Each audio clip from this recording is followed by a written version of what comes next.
And I'll shop without me. Yeah.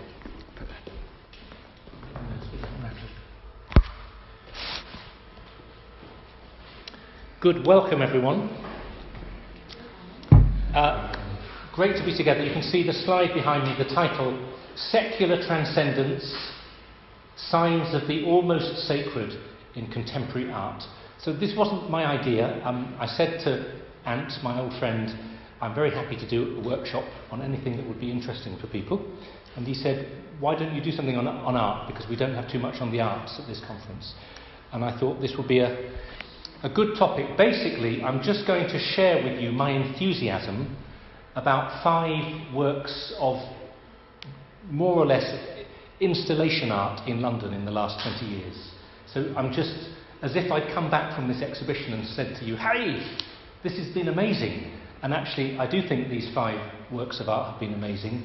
It's a little bit eccentric, a bit random, but there's a theme. The theme is, what is it to be human, and what lies beyond?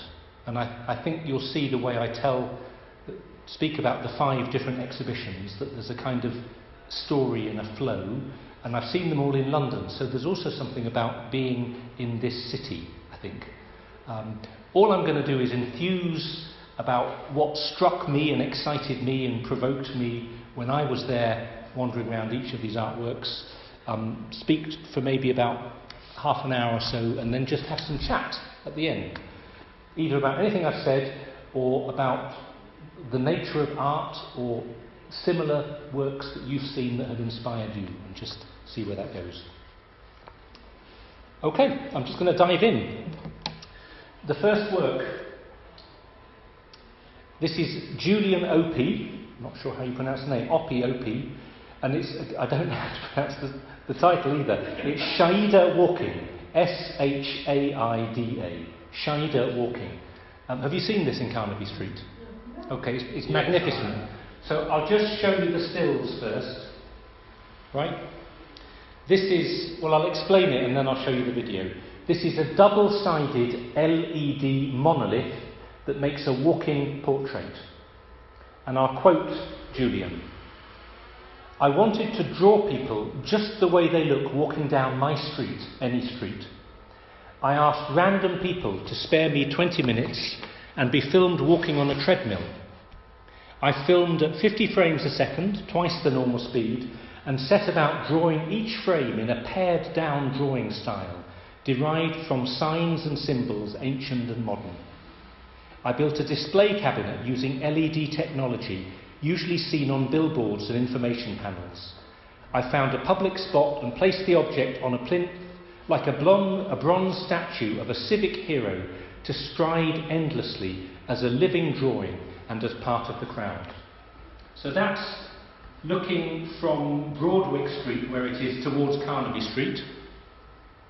That's looking from Carnaby Street, so that's the other side of the screen. That's a close-up. That's one shot of the evening.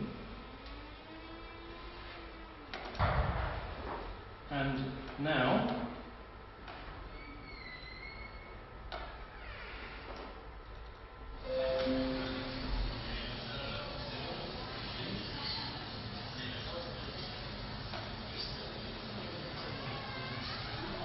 there she is.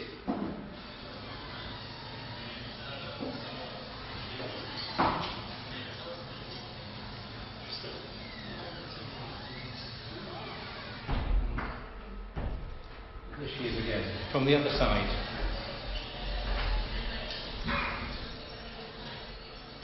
That's it. Right? That's it, you might say. Is that it?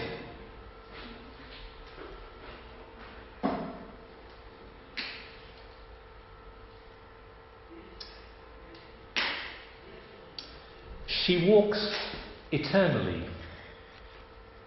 And my reactions on seeing this, and just standing there for, I won't exaggerate and say hours, but a long time just watching, first of all, the beauty and the simplicity of the figure.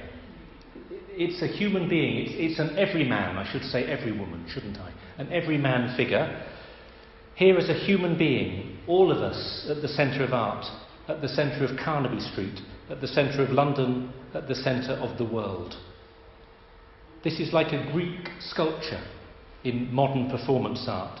It's the human person, and I think there's a beauty in that, and the rediscovery of the human person actually in art of the last 20 years. The iconic figure being Anthony Gormley, of course, but Julian Opie very much as well. It's a figure, though, that's walking, that's ambling, that's going for a walk. The figure isn't rushed, although is just on the edge of rushing, and we've just heard they're on a treadmill.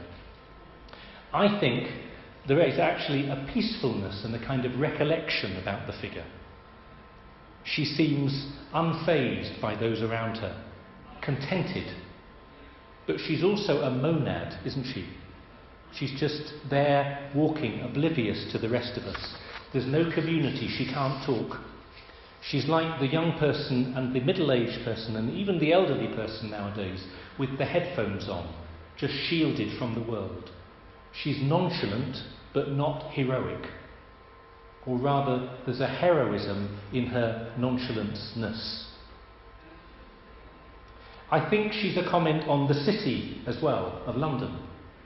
You know that London is the epicentre of global fast walking, that the nearer you get to London, the faster you walk, and the nearer you get to the centre of London, the faster you walk. This is statistics.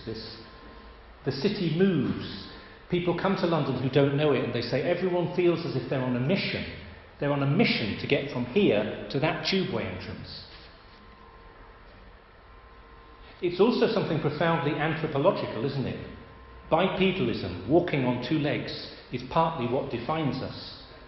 That we learned a new way of being, which was to walk on our legs.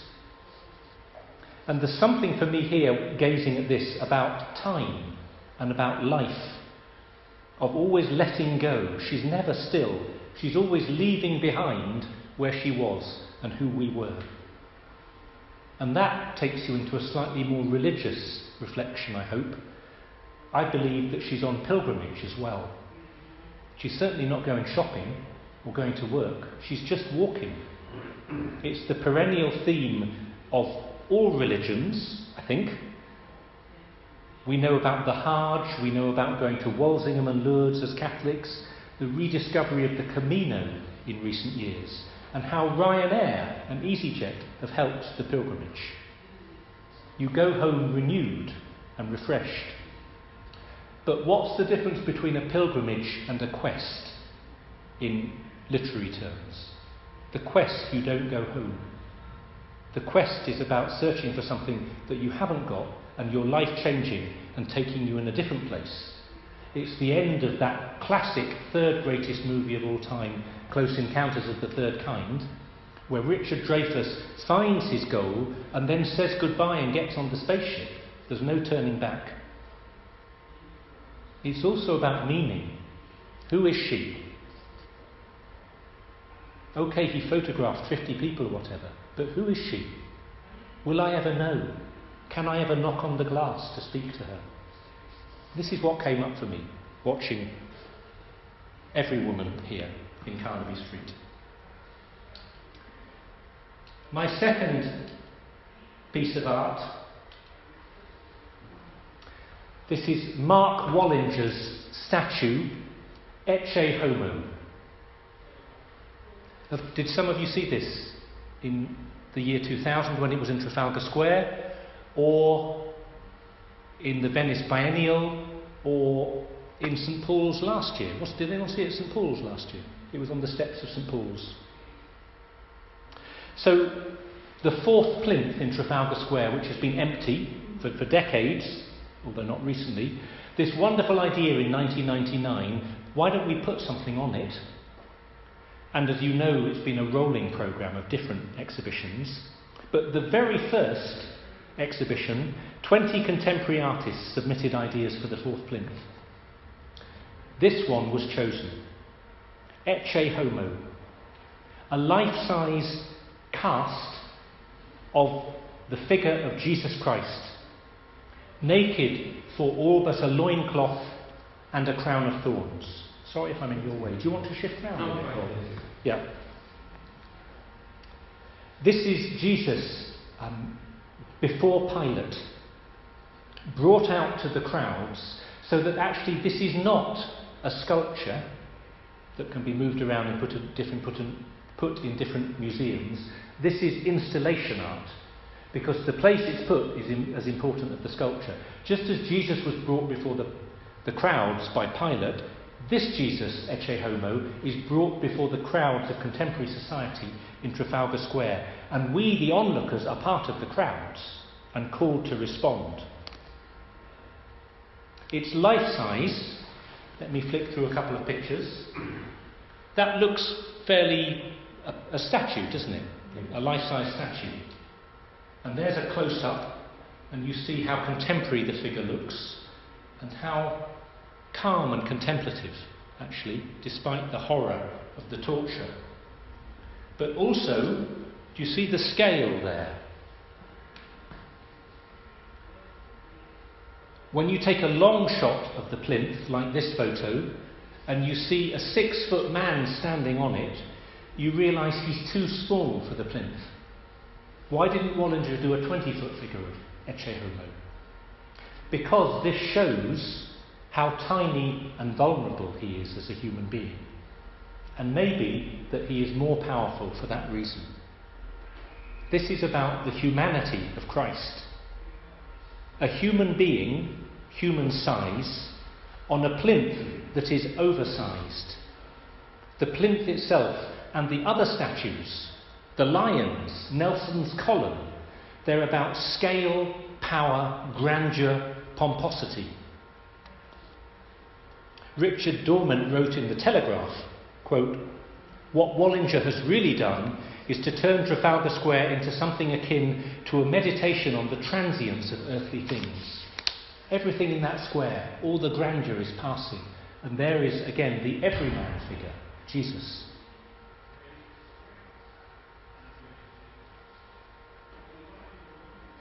Often, you can't see the figure. You wander round. I remember wandering round. I spent days wandering round this in whenever it was, late 1999, early 2000. You wander round and you can't see him. He gets hidden behind a bus.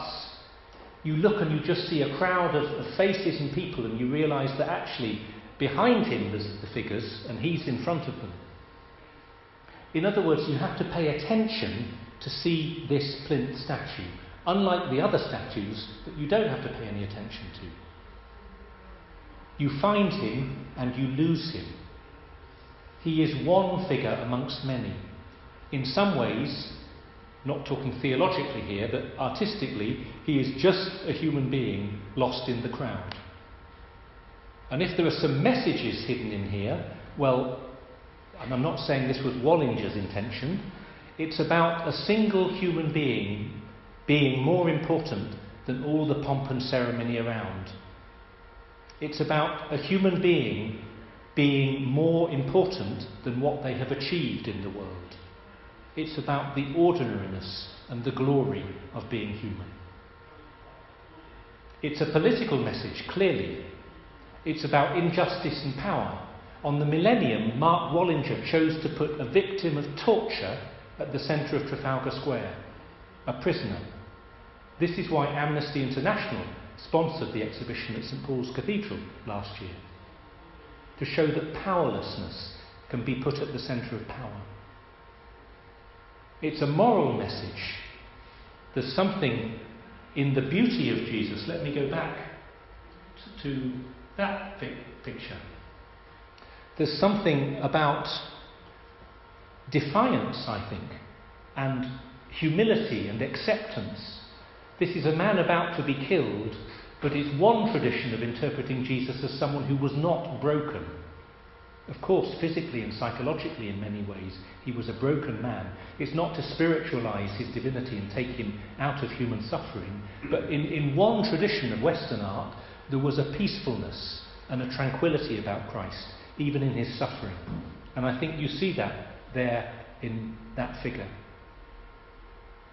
It is, though, about suffering. It's also about beauty.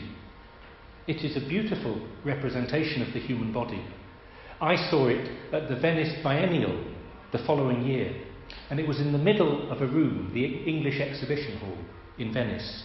You could walk around it, you could touch it. The human body, sanded polyester resin, which has got a purity that marble doesn't have in a strange way because it's non-porous. So it's something kind of ethereal and otherworldly, something very classical and very modern. And for the Christian, it shows the humanity of Christ. This is a passion play, isn't it?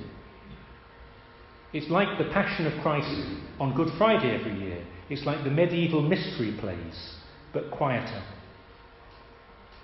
At the time of making this statue, Wallinger said that he was a former atheist, now agnostic. I don't know what he believes now, but he wrote back then, quote, "It struck me too that it's the millennium, and yet everyone's rather squeamish about mentioning Christianity, which seems odd." So he put a figure of Jesus Christ at the centre. My third work of art, there's a close-up. Do you see that tranquility in his eyes there?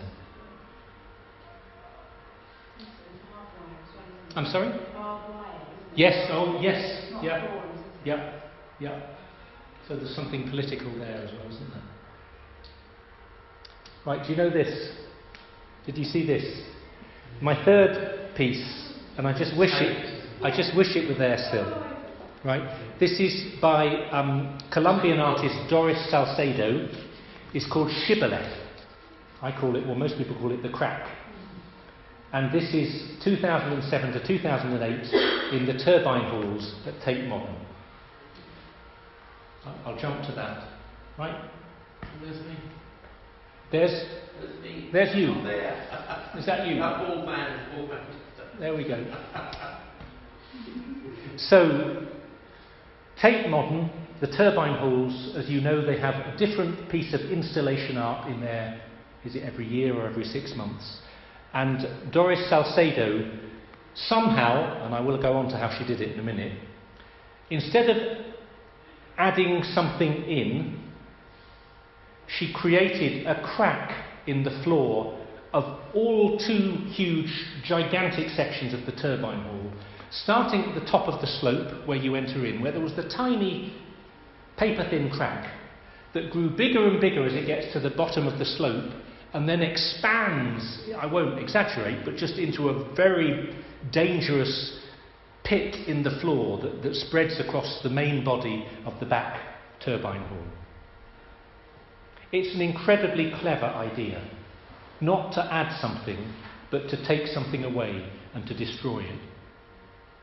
Now, to give her voice, first of all, although I think there's much more than her voice, she said this was political. Shibboleth, remember, is a word or a phrase that's used to identify outsiders. Let me see how you pronounce this word. Oh, you say Sibboleth. You can't say Shibboleth like me. You must be an outsider. This is biblical. But that's the word Shibboleth. Doris Salcedo said, quote, "This represents borders, the experience of immigrants, the experience of segregation, the experience of racial hatred. It is the experience of a third world person coming into the heart of Europe. For example, the space which illegal immigrants occupy is a negative space, and so this piece is a negative space." So first of all, in the interpretation of the artist, this is an attack on Western modernity, saying that our civilization is built on racism, exploitation, colonialism, class. Hence the title Shibboleth.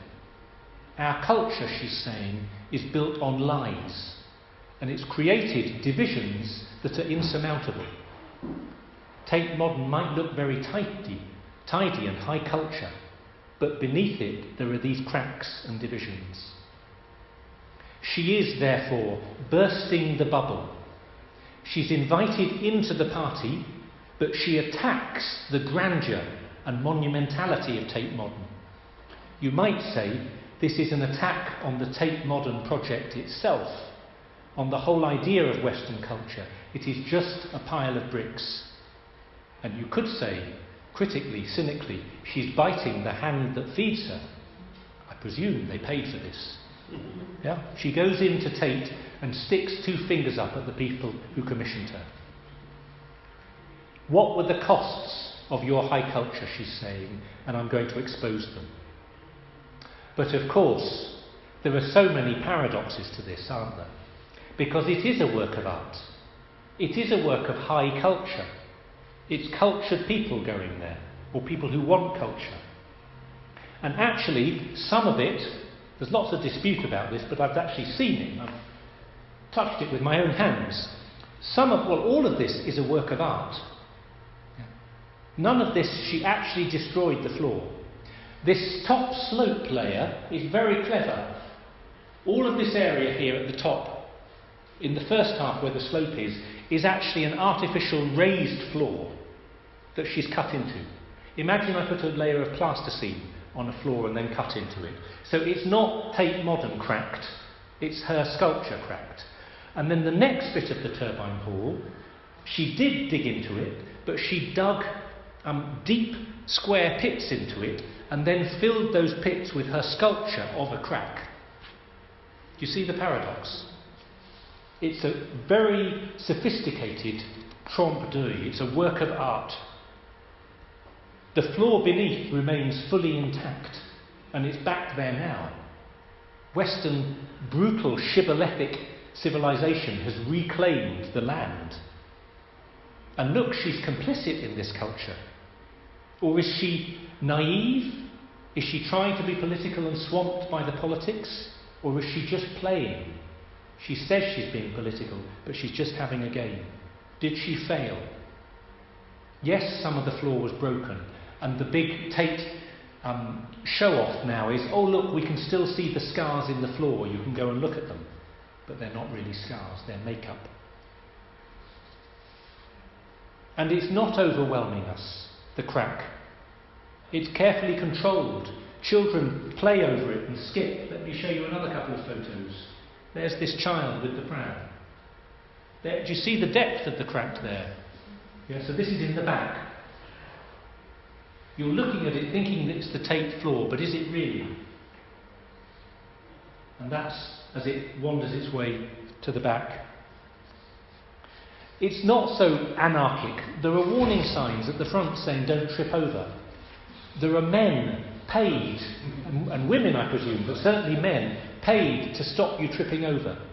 There are health and safety reports sent to the government every time someone hurt themselves. 14 people tripped over in the first month. Okay, so that's the politics and the culture. But let me speak from my heart a bit more, not being so cynical. Existentially, I found this incredibly moving and powerful. Thinking of it not just about an attack on culture, but a question about life. I thought of natural disasters. I thought of people killed in earthquakes and hurricanes. I thought of human suffering, 1,000 disaster movies and 10,000 reports on the news, and the fragility of life. A bit like the Wallinger plinth. I thought, of course, thinking spiritually and theologically, of the underworld, of death. This is the jaws of the abyss reaching up into London. This is the chaos of Genesis reasserting itself before the Holy Spirit came to bring order. The tohu wa bohu, the chaos that existed in the world before God could tame it. And remember that in Eastern icons of Pentecost, there is a figure of King Cosmos in the middle, in the centre of the apostles at Pentecost. And King Cosmos is always framed by a black circle, which represents darkness and the abyss. The chaos of disorder that God brings order to, and that the Holy Spirit brings salvation to. But chaos is always just beneath the surface, just over our shoulders. It makes me think of judgment. Yeah? If you know the scriptures, how can you not think of Numbers chapter 16, when Korah and his companions rebel against Moses. And what does God do to them? He opens up the ground beneath them and swallows them up and takes them to Sheol. This is about Sheol, isn't it? The underworld. But it also makes me think of redemption. Not just the monsters of the underworld coming up, but the gates of the underworld being thrown open, the tomb splitting apart, the veil of the temple being torn asunder, and Jesus rising from the dead. All of this, I think, is in this statue. And I wish it was still there. That's the problem with installation art. It goes. The fourth piece of art, which again I'm not exaggerating just for the sake of a talk, I've deliberately chosen, and it's over 20 years, 5 pieces that have profoundly moved me. This is Michael Landy's Breakdown. Between the 10th and the 24th of February 2001, Michael Landy gathered all of his possessions at the former C&A. Do you remember C&A on Oxford Street? 499 Oxford Street, near Marble Arch, is now Primark. Over the previous 3 years, he had catalogued all 7,227 possessions that he owned. From his postage stamps, his passport, his birth certificate, food, clothes, including his father's 1970s sheepskin coat, works of art, including art by Tracy Emin and Damien Hirst, and his car, his beloved Saab 900 Turbo 16S. The works were arranged into 10 categories. They were taken to C&A, and in a 2-week period, for us to view and go and look, and I went there twice, you could see a team of conveyor belt servants, helpers, destroying each one of these items one by one, in a process that was like the reverse of an industrial assembly line. Let me just show you 1 or 2 pictures. There is the man with a photo as one exhibit. There's a catalogue of all his possessions. These are the categories. Do you see there's one category of vehicle? He only had 1 car. 9 categories. Artworks, clothing, electrical furniture, kitchen, leisure, perishables, reading, studio. There's 1 page from the catalogue. This was on the wall of the exhibition. Marks and Spencer, cotton-rich socks. At the bottom, a Temple battery. Another example, a bunch of nuts and bolts for shelving. At the bottom, ice cream, ice cube moulds. This is one of his helpers smashing up one of the items, the video cassette. This is the conveyor belt. Everything went onto the conveyor belt.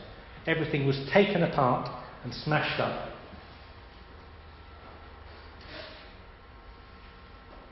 Including the Saab. The work attracted 45,000 visitors. The resulting bags of granulated rubbish weighed 6 tons and were recycled or sent to landfill.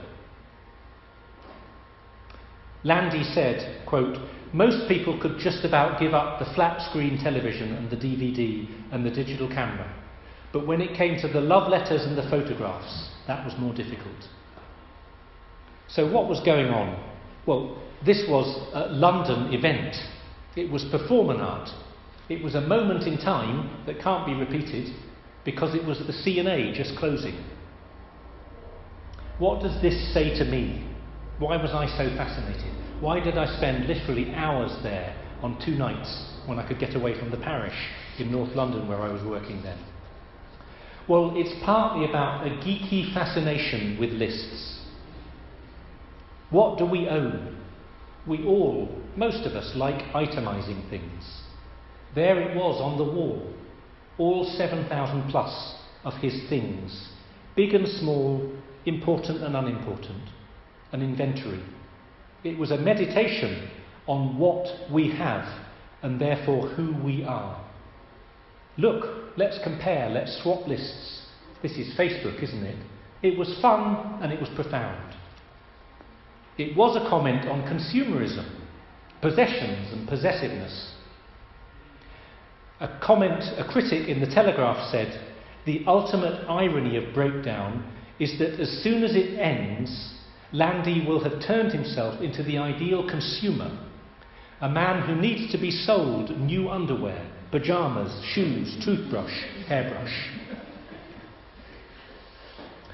It's also about emotional breakdown. The title.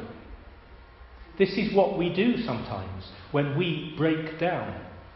When we lose a sense of meaning, things becoming unimportant. Anomie, the self-harm that can come with a lot of self-destruction. Or it's about the breakdown that Landy's about to have because he's lost everything. The rethinking, psychologically, emotionally, spiritually, that we have to do when we lose everything. When you see people on the news whose house has been flooded, or burnt down.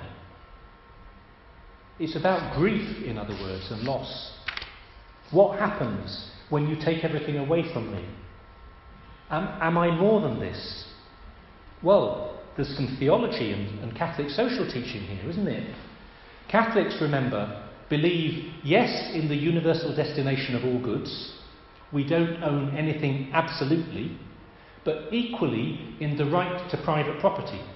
And that annoys some left-wingers. Why do we have a right to property? Because if you take away the right to property, you take away human rights. Because there's nothing that you can hold on to and defend. It's why the two principles go together. The universal destination of goods and the right to private property. If nothing is yours, everything can be taken away. It's dangerous to lose everything. It's wrong to strip people of their goods, their rights, their possessions, their memories. Images of people stripped in wars, in torture, horrific images. It's about renunciation as something political. It's also, I think, about renunciation as something spiritual. Obviously, as a Catholic, I think he is doing what religious have done for years. Hermits, monks and nuns. They've taken vows, these people, not just in the Christian tradition. Sister Mary sitting here, having taken a vow of poverty many years ago. They have given things up. They have itemised and let go. And that Benedictine tradition, as you know, that all the things in your possession you have to itemise and give the list, the inventory, to the abbot for him to say what you can keep for the next year and what you need to give back to the common pool. They see the effects of this, the monks and the nuns, the asceticism, the suffering.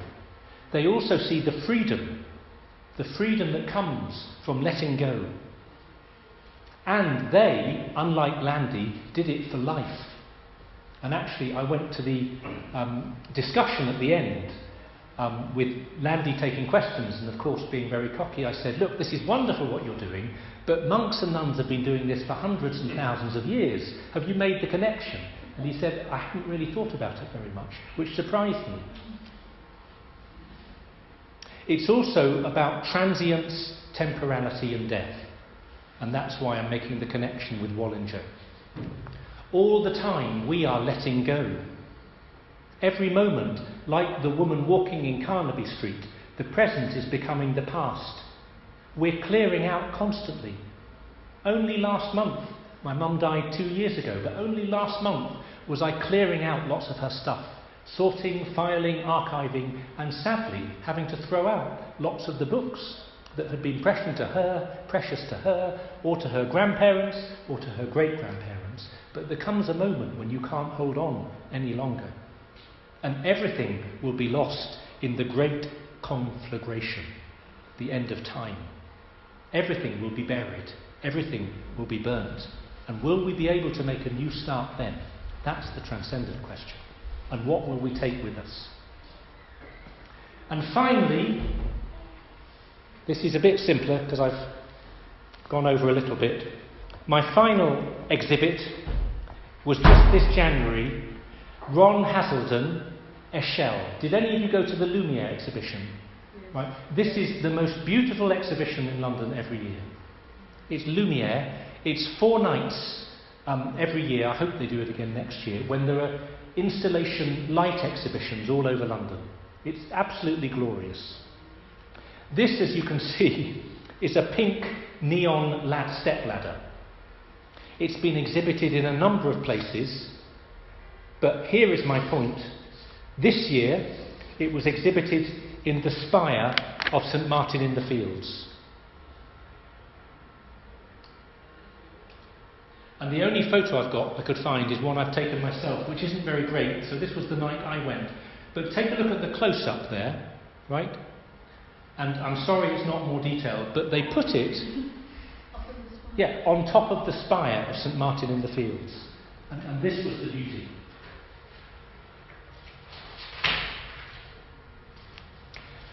It doesn't need much interpretation. The spire, the Christian spire of the church, is already pointing to heaven, reaching up, bursting the skies. The Christian spire and many other Christian symbolic upward reaching buildings, and many other non-Christian buildings based on size. It's all references, isn't it, in different ways to the Tower of Babel, to the pyramids, to the skyscrapers. Is the Burj Khalifa in Dubai still the tallest building? I think there's going to be a building in Saudi Arabia that's going to be 1 kilometre tall very soon, as we speak. The Tower of Babel, everyone's saying, you can go higher than this, you can climb this. We need to reach beyond the ordinary, the quotidian, into the skies, into the heavens. And what I think is so clever and beautiful about this is it's a symbol imposed on a symbol. It's a spire that's already about transcendence, and then Lumiere, by putting the neon stepladder on top of the spire, is saying, well, actually, we can go even higher. And the spire that you're just looking at longingly, you can actually climb. It's not just a pointing, it's an invitation to step onto the ladder. All the exhibitions in Lumiere, but this is constantly there at the side of your eye. Too high to see properly, a glimpse of the transcendent. It was magnificent. And for the religious person, especially for the person in the Judeo-Christian tradition, it makes us think of Genesis 28, Jacob's ladder, the dream he had, where the angels of God were descending and ascending on this ladder. And that makes us think as Christians of John chapter 1, verse 51, when Jesus says to Nathanael, "Very truly I tell you, you will see heaven opened and the angels of God ascending and descending on the Son of Man." Jesus, the Son of Man, has become the ladder. This is our faith as Christians. And by using the ladder as the symbol of transcendence here, and putting a symbol of transcendence on top of a symbol of transcendence, I think there's a beautiful, joyful theology in that. Is it kitsch? A little bit. A pink neon stepladder? Yes. Is it pop art? Well, not technically, but is it in that style of almost kitsch pop art? Possibly. Is this deep meaning I'm celebrating, is it undermined by the genre? And am I taking him much further than he would like to go? Well, I need to ask him, I don't know. I'm not sure it matters. Yes, it is tongue-in-cheek, but it's not contradictory. And actually the neon made more sense, because in the darkness of the night sky, the ladder was itself lit up by itself. Do you see the significance for the Christian? Jesus isn't the light that shines on the way to salvation. He is the light itself. So of all these glorious exhibitions, this most recent one, I think, is a fitting and suitable climax. Thank you very much. Let's have some chat.